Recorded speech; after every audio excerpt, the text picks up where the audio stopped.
Hey everybody, thanks for stopping by. Tonight I'm going to be opening up a box of 1991 Fleer Baseball. Not the most exciting set out there, not a lot of high value items in here. It wasn't the greatest uh, set for rookies. However, we're going to go ahead and open up and see what we can find in here. This is a set that I didn't really collect too much of when I was collecting back in the early 90s. Did have a few. But again, like I said, it wasn't one of the more loved sets. They right at a time where they mass overproduced everything. There weren't a lot of great rookies in this set, so not expecting a whole lot here. But we're just going to have some fun opening up and um, experiencing some of the past here.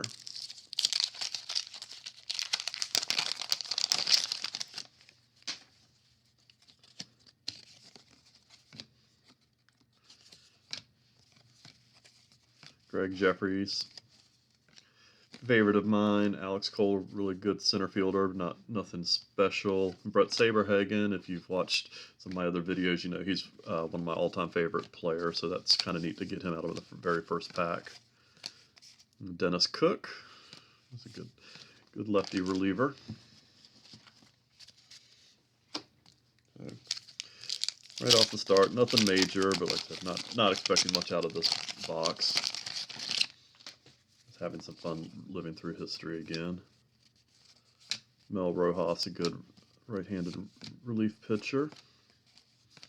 Ramon Martinez would have been a really good player to have back in 1991 before he started having all of his injuries. And Ricky Jordan, player everybody thought was going to be really good.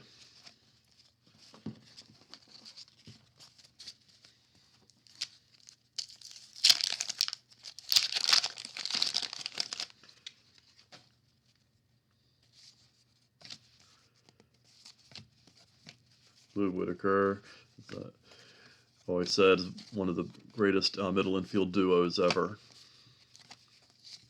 Roberto Kelly, something that everybody thought was going to be really good. Tim Wallach, underappreciated third baseman. Not quite Hall of Fame, but really one of the better players in his era. And in some cases, you could probably put an argument that he could be a fringe Hall of Famer.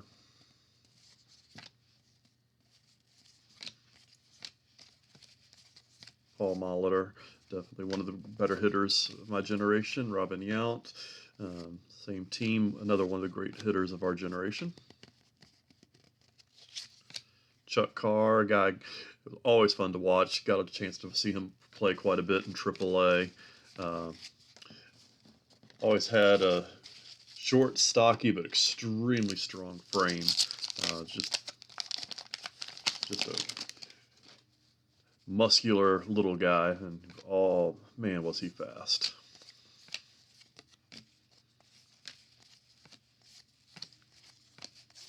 Back in the early 90s when Mets AAA, watching them, they had so much talent you would have thought that they were going to be really good. It was Delino DeShields and Edgar Martinez, two really good players, but it just didn't pan out for the Mets, and when they went to other teams, they did really good. So I'm not sure what was going on, but always frustrating to see your team give up on players and then watch them become really good players. Lee Smith, one of the best relief pitchers of all time. Bob Tewksbury, one of the 2 or 3 best pitchers I ever have had a chance to watch pitch live. Joe Carter and Darryl Strawberry. Jay Buhner, a very underappreciated power hitter in the early 90s.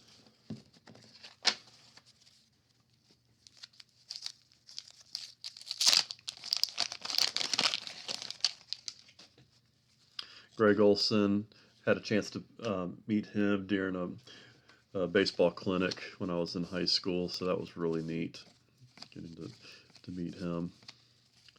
Sandy Alomar, another guy who everybody thought was going to be extremely good.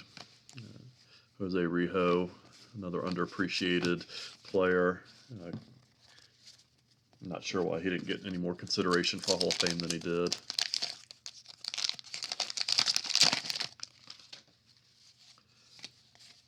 Gary Sheffield, would have been extremely excited to have him back in the day. Lance Johnson, Triples King. Again, like I said, not seeing a whole lot of big names. Not expecting to see any high value cards here. Darren Reed, another guy I enjoyed watch play in AAA, and Ellis Burks, who thought was going to have much better career than he did.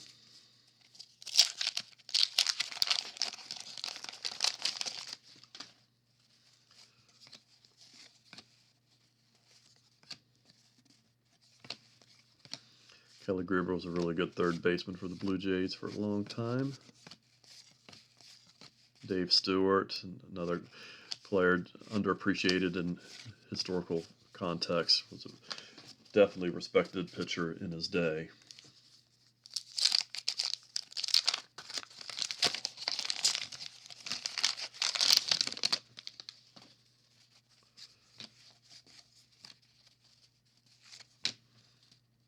Zane Smith. Andy Benez, another one of those players everybody thought was going to be really good, and injuries and different things derailed him. Dave Verbo was a solid pitcher in the 90s.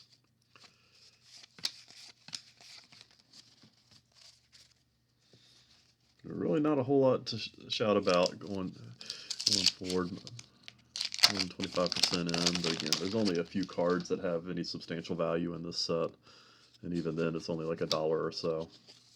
And speaking of which, here is one of the more valuable ones, the Ken Griffey Jr. Barry Bonds. Ironically, I saw somebody trying to sell one of those on eBay for $1 million, which, while it might have some value, it doesn't have that much value. Ryan Sandberg and Cecil Fielder. Kevin Appier, who was a really strong pitcher for a short period of time in baseball. Had a solid career.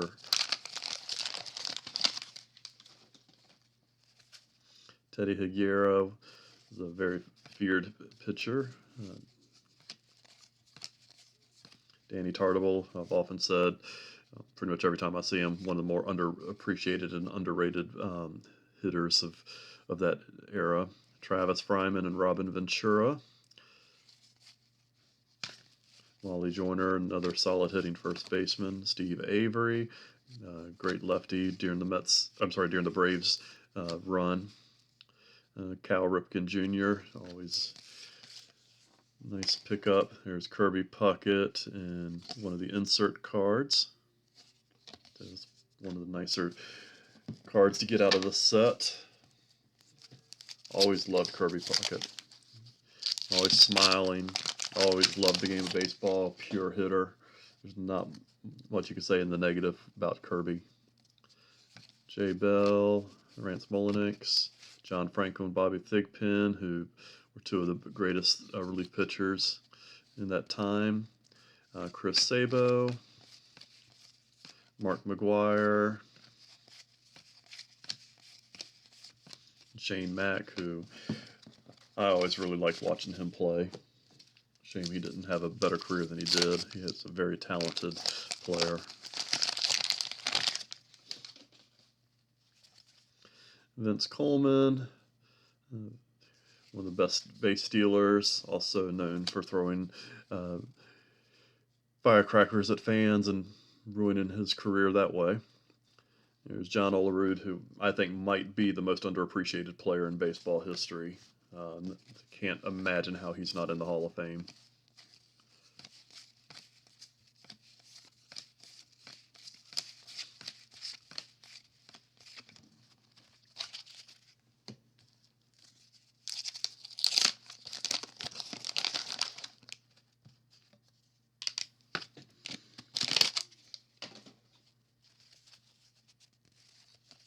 And here's one of the other higher value cards in the set, Nolan Ryan. You can never go wrong with the Nolan Ryan card.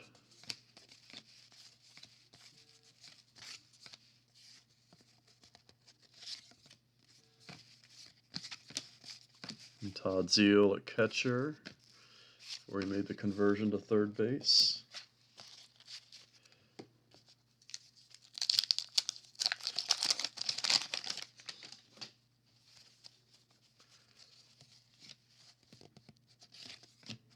The other Greg Olson, the catcher. Julio Valera, a guy I got a chance to see pitch quite a bit in AAA. Not a great career, but he was a useful pitcher. Harold Baines, Hall of Famer. Will Clark, another guy that I got a chance to meet at the baseball clinic. He really helped me with my swing. It's like, who else would be better to teach you to swing than Will Clark? He had the smoothest swing ever. I owe him a lot to, even though I didn't play baseball in school or anything. Later in adult as a softball hitter, he had a lot that I can credit him for any success I had in softball. Kevin McReynolds, one of my favorite players, as the Mets fan in the early 80s and early 90s. Wade Boggs, another pure hitter. Pedro Guerrero.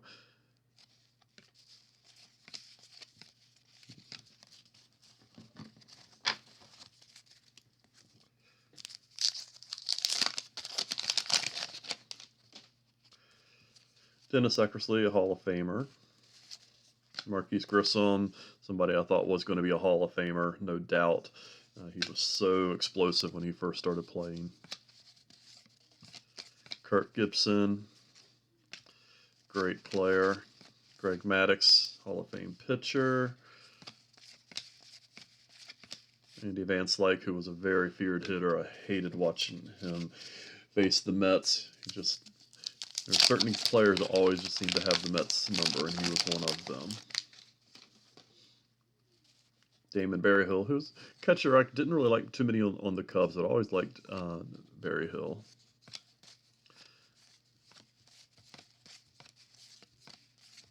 Doug Drabek, was a great pitcher.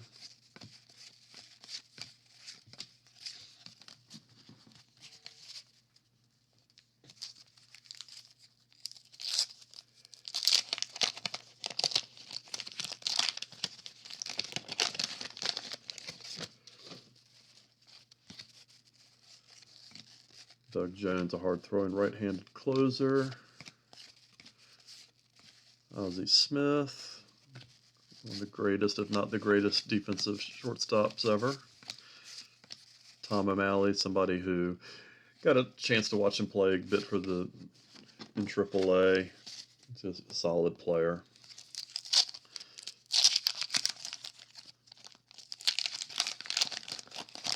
Kind of ticked me off one day when I was the only person trying to get his autograph. I had 3 cards for him to autograph. He's like, "I'll only sign one." Didn't make a fan out of me.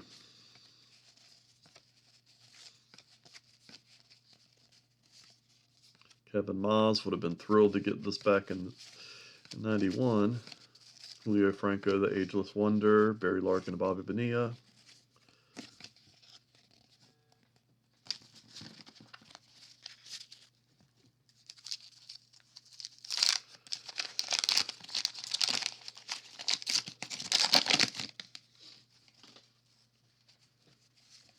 Jack McDowell, a really good pitcher. Just didn't have a very long career, just like a lot of the pitchers back in the early 90s. Had tremendous stuff coming out, just didn't last due to injuries. And Dennis Martinez, a pitcher who, again, one of those players just doesn't get the recognition and credit he deserves.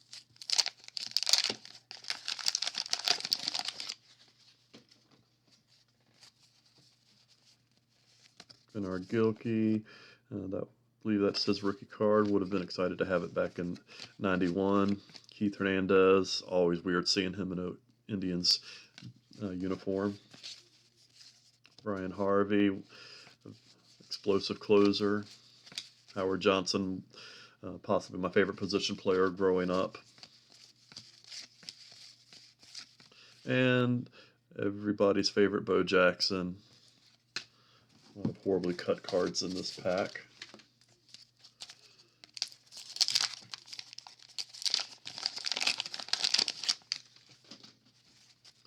Mackie Sasser, the great hitting catcher who couldn't throw the ball back to the pitcher. One of my favorite names, Dana Kicker.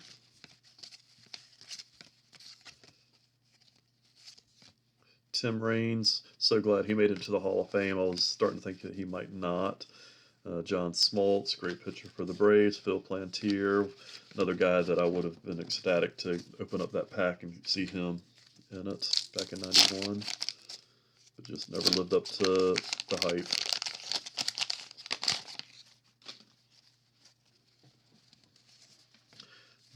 Barry Bonds, can't stand him, but he was a great hitter.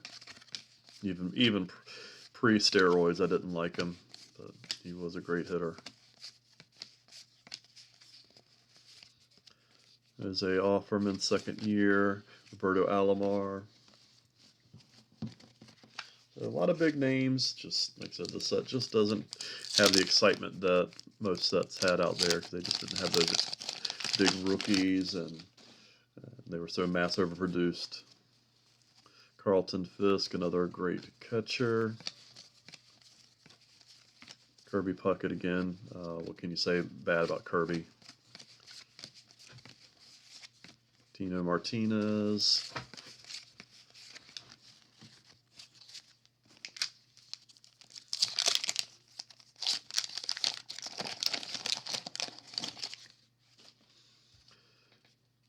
Pete Harnisch, an underrated pitcher.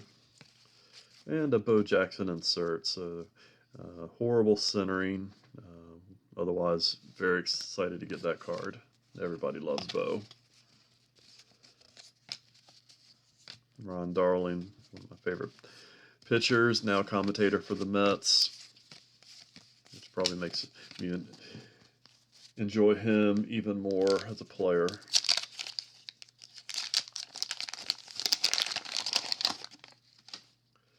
Frank Thomas, the Big Hurt. Mike Greenwell, guy I always loved. Loved watching him play for the Mets. Juan Gonzalez, another card I would have been ecstatic to have back in the 90s.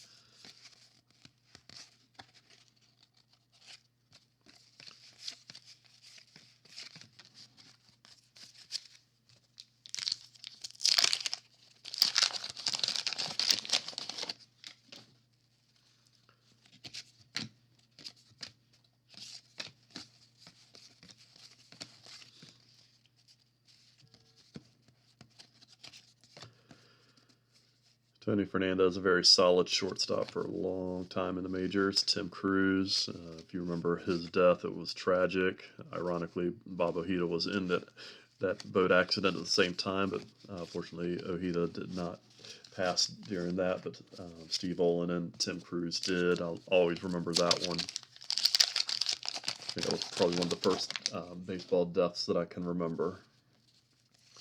Rick Aguilera. And there's the kid, Ken Griffey, followed by Jose Canseco. Horrible centering on that, but not a valuable card anyway.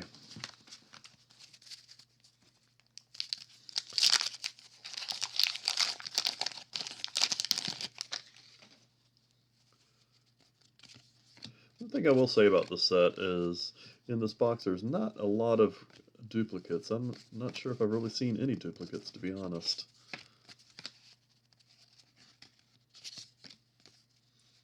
George Brett, Alan Trammell, Darren Dalton, a very good hitting catcher.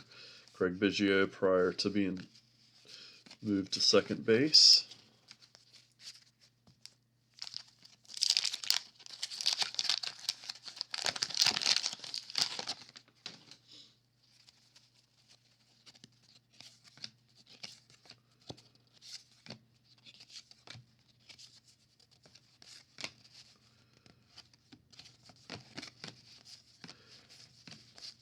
Curt Schilling, very good pitcher. Didn't really need to say that. I think everybody knows how good Schilling was, bloody sock and all. Rob Dibble and his very eccentric self. Probably the Nasty Boys. Very unique personalities for a trio of pitchers. Orel Hershiser, Todd Hundley, another guy that I got the chance to watch, and there's Steve Olin, the other person in that boat accident who tragically lost his life. Mark Grace, who I always thought was a bit overrated, but he was a great defensive first baseman, which probably um, gave him a lot of the credit that he had. He was still a decent hitter, but I always hated the Cubs, so never liked them. Harold Reynolds, Willie Randolph, Fred McGriff, the Crime Dog, Hall of Famer, Andre Dawson, another player that I hated when he faced the Mets because he just always got a big hit. He was one of the better clutch hitters of the 80s and I guess early 90s.